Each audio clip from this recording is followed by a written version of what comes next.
అధికారం తెలంగాణలో నెక్స్ట్ వచ్చే అసెంబ్లీ ఎన్నికల్లో అధికారం సాధించడానికి బీజేపీ ఎన్నో ప్లాన్లు ఇస్తుంది.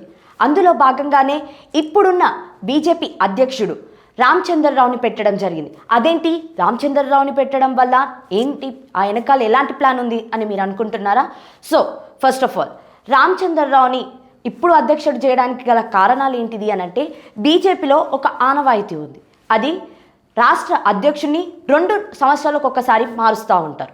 మరి ఇప్పుడు ఈ స్టేజ్లో కనుక ఒకవేళ నిజంగానే ఈటలకి గనక అదే పోస్ట్ ఇస్తే మాత్రం నెక్స్ట్ వచ్చే ఎలక్షన్స్ ముందల అంటే కరెక్ట్గా 1.5 ఇయర్కి ఆయన రాజీనామా చేయాల్సి ఉంటుంది. ఆ పదవిని ఆయన విడిచిపెట్టి ఇంకొకళ్ళు ఆ టైంకి రావాల్సి ఉంటుంది. సో అలా కాకుండా జరగాలి. ఖచ్చితంగా ఎలక్షన్స్కి ముందు ఒక స్ట్రాంగ్ లీడర్ ఉండాలి, ఒక మంచి లీడర్ ఉండాలి, బీజేపీని ముందుకు నడిపియాలి. మరి అలాంటి లీడర్ ఎవరు అని అంటే ఈటల. అందరికీ గుర్తుకొచ్చేది ఈటలని. మరి నెక్స్ట్ ఈటలని ఇప్పుడు చేద్దామా, నెక్స్ట్ చేద్దామా, అసలు అధ్యక్షుడిని ఎప్పుడు చేయాలి అనేది బాగా ఆలోచించి, లేదు ఎలక్షన్స్కి ముందు 1.5 ఇయర్ ముందు చేస్తే ఖచ్చితంగా బీజేపీ అధికారం వచ్చే ఛాన్సెస్ తెలంగాణలో 100కి 90% ఉంది. కానీ ఒకవేళ ఇప్పుడే కనుక చేస్తే ఇప్పుడు బాగానే ఉంటుంది.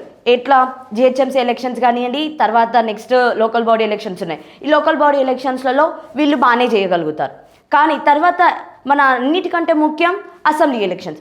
అసెంబ్లీ ఎలక్షన్స్లలో వాళ్ళు విన్ అవ్వాలి అని అంటే ఒక గట్టి క్యాండిడేట్ కావాలి, మంచి సీఎం కావాలి. అండ్ బీజేపీ ఎత్తుకున్న నినాదం ఏంటి? సీఎం ఎవరిని చేస్తామన్నారు? బీసీ బిడ్డనే మేము సీఎం చేస్తామని అన్నారు కదా. మరి అలాంటి ఒక బీసీ బిడ్డని సీఎం చేయాలి అని అంటే అన్ని క్యాలిబరస్ ఎవరికి ఉంది అని అంటే ఈటలకు ఉంది. అందుకు గాను ఇప్పుడు ఈటలకి కాకుండా సో పార్టీతోని అందరితోని మంచిగా సమన్వయంతో పని చేయాలి అనే ఒక ఉద్దేశంతో రామచంద్రరావు గారికి అధ్యక్ష పదవి ఇవ్వడం అనేది జరిగింది. కానీ నెక్స్ట్ వచ్చే 1.5 ఇయర్, ఇప్పుడు 2 ఇయర్స్ తర్వాత ఖచ్చితంగా ఇంకొక అధ్యక్షుని నియమించాల్సి ఉంటుంది. ఆ నియమించాల్సిన క్రమంలో నెక్స్ట్ ఈటలనే ఆ అధ్యక్ష పదవి పొందబోతున్నారు అని చెప్పి కూడా అనిపిస్తుంది. అండ్ ఈ ప్లాన్ అంతా వేసింది కూడా ఎవరు అనంటే కేంద్రం నుంచి అమిత్ షానే ఇదంతా చేపిస్తున్నారు. ప్లాన్ అంతా కూడా అమిత్ షాదే అని చెప్పి చాలా స్పష్టంగా ఇక్కడ అందరికీ అర్థమవుతుంది.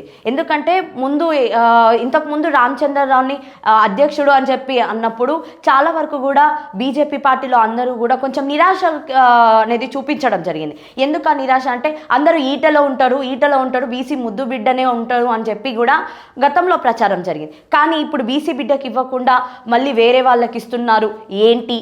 మరి ఇప్పుడే బీసీ అధ్యక్షుడి పదవిని ఒక బీసీ బిడ్డకి ఇవ్వలేనప్పుడు రేపటి రోజున సీఎంని చేస్తారా అనే క్వశ్చన్స్ చాలా మందికి వచ్చాయి. అండ్ చాలా వరకు కూడా బీజేపీలో పనిచేయడానికి కూడా ఇష్టపడలే ఆ టైంకి. కానీ ఎప్పుడైతే బీజేపీ ప్లాన్ అక్కడ ఉన్న అందరు నాయకులకు అర్థమైందో, బీజేపీ కార్యకర్తలకు అర్థమైందో అప్పుడు వాళ్ళు ముందుకు వెళ్ళారు. ఎలా ముందుకు వెళ్ళారు? ఓకే, ఇది అమిత్ షా ప్లాన్. అమిత్ షా ఏమనుకుంటున్నారు? కరెక్ట్గా అసెంబ్లీ ఎలక్షన్స్ 1.5 ఇయర్ అంటే ఎలక్షన్స్ ముందు 1.5 ఇయర్ ఉంటుంది అనమాట అది అధ్యక్ష పదవి. ఆ 1.5 ఇయర్ అధ్యక్ష పదవి ఈటలకు ఇద్దామనుకుంటున్నాము అనే ప్లాన్ వాళ్ళకి క్లియర్గా అర్థమయ్యి అప్పటి నుంచి కూడా బీజేపీ మళ్ళీ చాలా చురుగ్గా పనిచేస్తుంది. అండ్ అందులోనూ జిహెచ్ఎంసీ ఎలక్షన్స్లో కూడా ఇప్పటికీ 44 కార్పొరేట్ సీట్స్ బీజేపీకి ఉన్నాయి. నెక్స్ట్ వచ్చే జిహెచ్ఎంసీ ఎలక్షన్స్లో కూడా వాళ్ళు మేయర్ని కైవసం చేసుకోవడానికి కూడా వాళ్ళ ప్రయత్నాలు అయితే మొదలు పెట్టడం అనేది జరిగింది. అండ్ ఇంకొకటి మరి ముఖ్యంగా చెప్పుకోవాలి అని అంటే మాత్రం నెక్స్ట్ ఈటల కూడా ఏం చేస్తున్నారంటే ఎక్కడికక్కడ ఆయన నియోజకవర్గంలో ఎక్కడ ఏం పనులున్నా కూడా ఆయన దగ్గరికి నేరుగా వెళ్ళి పనులు అనేవి చేపియడం ఒక పక్కన చూస్తున్నాం. అండ్ బీజేపీ కూడా తెలంగాణలో మళ్ళీ ఇప్పుడు కొంచెం పుంజుకుంటుంది. రీసెంట్గా మనం చూసిన సెక్రటేరియట్ దగ్గర వాళ్ళు మొత్తం కూడా కార్పొరేటర్స్ అందరూ కూడా హైదరాబాద్ జిహెచ్ఎంసీ పరిధిలో ఉన్న వాళ్ళందరూ కూడా ఏమని సరిగ్గా నిధులు కేటాయించడం లేదు, వర్క్స్ ఎక్కడెక్కడ ఆగిపోయాయి, వర్క్ అన్ని చేపియాలి అని చెప్పి కూడా ఇంకొక పక్క అంటే ఇక్కడ చూడొచ్చు అనమాట. లీడర్లు కానివ్వండి అంటే కార్యకర్తల దగ్గర నుంచి కూడా పై స్థాయి లీడర్ల దాకా ప్రతి ఒక్కరు కూడా బీజేపీలో పని చేయడం అనేది స్టార్ట్ చేశారు. వాళ్ళ పనితీరు అనేది చూపిస్తున్నారు. ప్రజలకి మేమున్నాము, బీజేపీ వాళ్ళం మేమున్నాము, మేము చూసుకుంటాము, నెక్స్ట్ వచ్చే అసెంబ్లీ ఎలక్షన్స్లలో మమ్మల్ని గెలిపియండి, ఇంకా బాగా చేస్తాము, డబల్ ఇంజన్ సర్కార్ని తెలంగాణలో తీసుకొచ్చి తెలంగాణ అభివృద్ధిని మేము చూపిస్తాము అని చెప్పి అటు బీజేపీ లీడర్లందరూ కూడా వాళ్ళ పనితీరుని వాళ్ళు చూపించుకుంటున్న పరిస్థితులు అయితే ఇప్పుడు కనిపిస్తున్నాయి. అండ్ బీజేపీలో అందరూ కూడా లీడర్లు సమన్వయంగా అందరూ మంచి కోఆర్డినేషన్ తోటి యూనిటీతోని పనిచేయడం అనేది స్టార్ట్ చేశారు. మరోపక్క ఇప్పుడు బీజేపీ అని కాకుండా నెక్స్ట్ ఇంకో 2 పార్టీస్ ఉన్నాయి. ఆ 2 పార్టీస్ ఏంటి? ఒక పక్క మనం చూస్తే కాంగ్రెస్, ఇంకొక పక్క బీఆర్ఎస్. కాంగ్రెస్ ఆల్రెడీ 6 గ్యారెంటీలు ఇచ్చి వాళ్ళు ఫెయిల్ అయ్యారు, వాళ్ళు సరిగ్గా చెయ్యలేకపోతున్నారు అనే వార్తలు విమర్శలు అయితే చాలా వినిపిస్తున్నాయి కాంగ్రెస్కి. సో ఈ టైంలలో కాంగ్రెస్ గ్రాఫ్ అనేది కంప్లీట్గా పడిపోయింది అని చెప్పి ఇక్కడ స్పష్టంగా అర్థమవుతుంది. మరి ముఖ్యంగా ఇప్పుడు వాళ్ళు లోకల్ బాడీ ఎలక్షన్స్కి వాళ్ళు వెళ్ళాలన్నా కూడా వెళ్ళలేకపోతున్నారు. ఎందుకంటే ఎక్కడ చూసినా రైతులు నిరసనలు, వాళ్ళ ధర్నాలు చేయడం అనేది మనం బాగా చూస్తున్నాం. ఎందుకంటే యూరియా లేదు, ఏం లేదు, ఎలా మేము మా పంటల్ని పండించుకోవాలని చెప్పి కూడా రైతులందరూ వాళ్ళ ఆవేదన వ్యక్తం చేస్తున్నారు. సో ఇలాంటి టైంలలో వాళ్ళు లోకల్ బాడీ ఎలక్షన్స్ పెడితే విన్ అయ్యే ఛాన్సెస్ చాలా తక్కువగా ఉన్నాయి. And at the same time next BRS already graph తగ్గిపోయింది, 0 అయిపోయింది.